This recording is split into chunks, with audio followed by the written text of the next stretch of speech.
రోజు మా friend call చేసి పక్కనే ఉన్నా కూడా ఇప్పటి వరకు మీట్ అవ్వలేదు. ఒకసారి ఇంటికి రావచ్చు కదా అని అడుగుతుంది. రోజు ఎలాగైనా మా ఫ్రెండ్‌ని మీట్ అవ్వాలని చెప్పి వాళ్ళ ఇంటికి వెళ్ళాను. సడన్‌గా సర్ప్రైజ్ చేద్దాము అనుకున్నాను. నేను ఇంటికి వస్తున్నట్లు తనకి కాల్ చేసి కూడా చెప్పలేదు. చూద్దాం మా ఫ్రెండ్ రియాక్షన్ ఎలా ఉంటుందో. మా ఫ్రెండ్ కంటే ముందే వాళ్ళ ఇంటి ముందున్న ప్లాంట్స్ అయితే నాకు వెల్కమ్ చెప్పాయి. ఇంటి ముందు అయితే చాలా నీట్‌గా మెయింటైన్ చేస్తుందండి.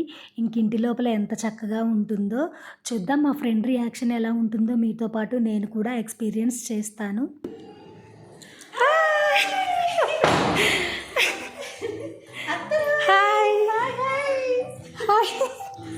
చాలా రోజులకు కలుసుకున్నాం కదా!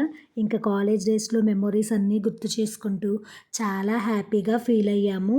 ఎంతైనా గడిచిపోయిన మెమోరీస్ గుర్తు చేసుకుంటూ ఉంటే చాలా హ్యాపీగా అనిపిస్తుంది కదా! నేను మా ఫ్రెండ్ వాళ్ళ ఇంటికి వెళ్ళేటప్పుడు అనుకున్నాను మా ఫ్రెండ్‌తో స్పెండ్ చేసిన ప్రతి మూమెంట్ కూడా వీడియో క్లిప్స్ తీసుకుందాము అని.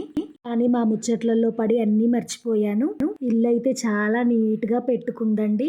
ఇంకా ఆఫ్టర్‌నూన్ లంచ్‌లోకైతే మష్రూమ్ బిర్యానీ ప్రిపేర్ చేసింది. చాలా టేస్టీగా ఉంది. మా ఫ్రెండ్ వంటలు చాలా బాగా చేస్తుంది. ముచ్చట్లలోనే ఈవినింగ్ అయిపోయింది. సరదాగా అలా బయటికి వెళ్దాము అని చెప్పి బయటికైతే వచ్చాము. మా ఫ్రెండ్‌తో కంటే కూడా పాపతో ఎక్కువగా టైం స్పెండ్ చేశాను. అత్త అత్త అంటూ చాలా క్యూట్‌గా పిలుస్తుంది. అప్పుడే నైట్ అయిపోయిందండి. ఇంకా నైట్ డిన్నర్‌లోకి క్యారెట్ రైస్ చేసింది. ఇంకా డిన్నర్ చేసేసి ఇంటికైతే బయలుదేరిపోయాము. మీరు కూడా మీ బెస్ట్ ఫ్రెండ్స్‌ని మీట్ అయినప్పుడు ఇలానే హ్యాపీగా ఫీల్ అవుతారా?